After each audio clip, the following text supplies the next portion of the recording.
What if the loneliness you feel isn't a sign that something is wrong with you? What if it's actually a sign of something rare? Most people will tell you to go out more, make more friends, smile wider, try harder. But nobody talks about what happens when you try and it still feels empty. Today, we're telling the story of Benjamin, a man the village called strange, a man who thought he was broken. He wasn't, and neither are you. Benjamin lived in a village full of people, and yet he had never felt more alone. Every morning he watched from his window as neighbors gathered, laughed, and moved through the world with an ease he couldn't understand. They made it look so effortless, like breathing.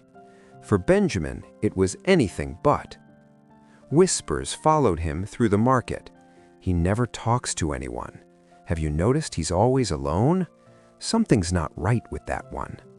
And the cruelest part? Benjamin had started to believe them. He would lie awake at night running the same question through his mind, over and over like a broken record. What is wrong with me?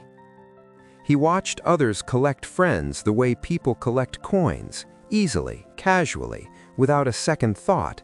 And no matter how hard he tried, he couldn't figure out how they did it. So he made a decision. He would try harder. Benjamin began showing up to the gatherings, to the festivals, to the long, winding conversations by the fire that everyone else seemed to love. He smiled when they smiled. He laughed when they laughed. He nodded along to stories that meant nothing to him. And for a moment, just a moment, he thought it was working. But then he'd get home, and he'd feel it, that bone-deep exhaustion. Not the kind that comes from hard work, something heavier, something that sat on his chest and whispered, "You don't belong here." He noticed something strange.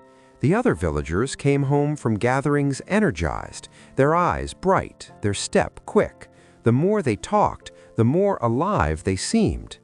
But for Benjamin, every conversation drained him like water from a cracked cup. He started asking himself a new question. It's not that I don't want connection, so why does it leave me feeling more alone than before? He didn't have an answer. Not yet. One afternoon, Benjamin wandered to the edge of the village, further than usual, and found an old traveler resting beneath an oak tree.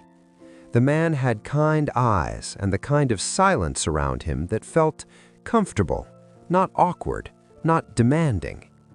Benjamin sat nearby, and without knowing why, he started talking. He told the old man everything: the loneliness, the exhaustion, the feeling of performing a version of himself that didn't quite fit, the whispers, the shame. When he finished, the traveler was quiet for a long moment. Then he said something Benjamin would never forget. "Your mind doesn't skim the surface, son. It dives. While others wade in the shallows of a conversation, your mind goes deep, feeling everything, analyzing everything, absorbing everything. That takes energy, real energy. Of course you're tired. You're doing 10 times the work." Benjamin stared at him. "But that means I'm different," he said quietly. The old man smiled. "Yes, and different is not the same as broken." Something shifted in Benjamin that afternoon. He stopped going to the gatherings to fit in. He stopped performing. He stopped apologizing, quietly or loudly, for the way his mind worked. Instead, he let himself be. He spent mornings reading, afternoons thinking, evenings writing thoughts that had no audience but himself. And slowly, like sunlight returning after a long winter, he began to feel something he hadn't felt in years. Peace. Real, unhurried, unperformed peace. He realized that solitude wasn't punishment. It wasn't what happened when you failed at being social. Solitude was where he came alive. It was where his best ideas lived, where his truest self breathed freely, where he didn't have to translate himself into a language other people would accept. And the whispers in the village? He heard them less and less, not because they stopped, but because he'd stopped letting them define him. It was during this quieter season of his life that Benjamin met Elias. Elias was a carpenter, a man of few words and steady hands. He didn't ask Benjamin why he was so quiet. He didn't push him to open up. He didn't try to fix him. He simply accepted him. They would sit together for hours, sometimes talking, sometimes not. And Benjamin noticed something remarkable. He didn't feel drained. For the first time in his life, another person's company left him feeling fuller, not emptier. This, Benjamin understood, was what people meant when they talked about real friendship. Not the performance of it, not the collection of it, but the quiet, solid, undemanding truth of it. One person who saw him clearly and stayed anyway. That was enough. More than enough. Benjamin never became the most popular man in the village. He never had a crowd around him. He never learned to love small talk or loud gatherings or the performance of belonging. But he learned something far more valuable. Having no friends doesn't mean you are broken. It means you are selective.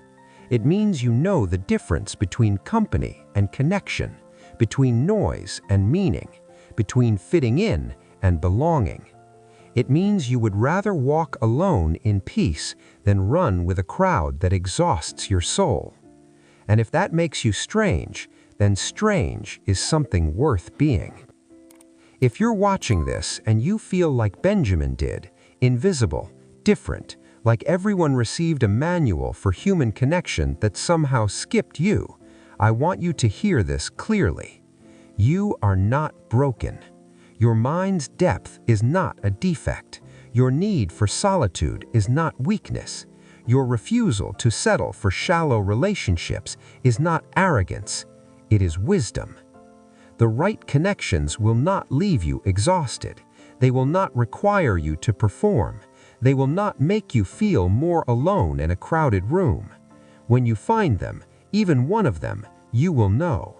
Until then, protect your peace. Build your inner world. Let your solitude be a home, not a prison. And remember, walking alone for a season is not failure. Sometimes it's the bravest thing a person can do. If this story spoke to you, share it with someone who needs to hear it today. And in the comments, tell us, when did you stop apologizing for being different? We'll see you in the next one.